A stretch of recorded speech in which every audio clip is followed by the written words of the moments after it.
verse. He's breaking it down to you about how the Pharisees and Sadducees like to roll. And the way they like to roll like they the most important person, period. So in our day, we'll say they like to roll like the president, or they like to roll like the police chief, or they like to roll like a celebrity. So when they ride up or they show up somewhere, they want, like, I'll give you example me. When I used to go to the club, they always say, YBM in the building, you know? Same thing. You want everybody to acknowledge you whenever you come in. And this was the type of people they were. So it said in the marketplace, they wanted everybody to salute them and tell everybody how great they are and how good of a teacher they are. Like, oh, rabbi, like they want you to hunt them down, or they want you to scream like how good they are. And when Jesus like, man, y'all the same as them. Like, ain't none one of them over you. Don't call none one of them Lord. Don't call none one of them teacher. Don't call none one of them father. That's your brother. They just like you. Just like you. And a lot of times, man, people, they don't see that. They miss that part of it. So they think one person is over the other person. Minister Tyrone always say, you put this person on a pedestal. And I always say, we all even, bro. I ain't over you. We the same. We both got the Spirit of God inside of us. Now, I might be more obedient in some areas than you are. That's it. It ain't that I'm better than you.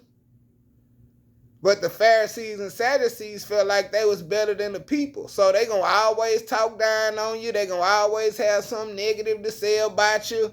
And they ain't going to receive you in a proper manner. And if you don't have no money or no gift, you can't come up to them no way. But Jesus is pointing out to them because most of the people in the multitude, they was poor or they was less fortunate. They was following Jesus because they needed their life to change. So they was following him, they was listening to him, and he was healing and delivering them, and he was giving them understanding. Like right now, man, that's what we lacking. We lacking understanding.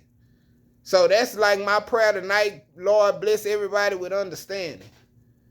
Allow them to dive deeper in your word to get your understanding, because you'll be able to walk in that understanding and they won't be able to manipulate you. They won't be able to tell you something that's not true. Like, man, I done been to a lot of Bible studies, bro, and I'm sitting in there and they saying stuff, and sometimes, you know, I pull them person to the side or call them on the phone after Bible study. I be like, bro, I got 5 scriptures that said what you said wasn't right.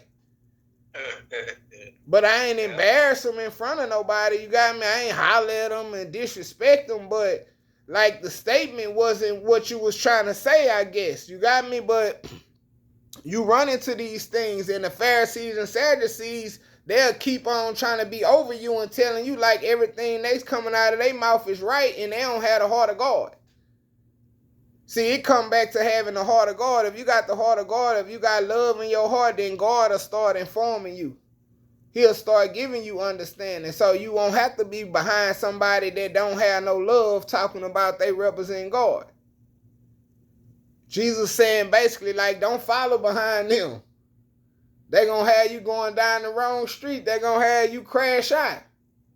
So what you need to do is you need to get in that word for yourself so you can get that understanding before somebody try to crash you out and have you doing things that God ain't tell you to do. Amen.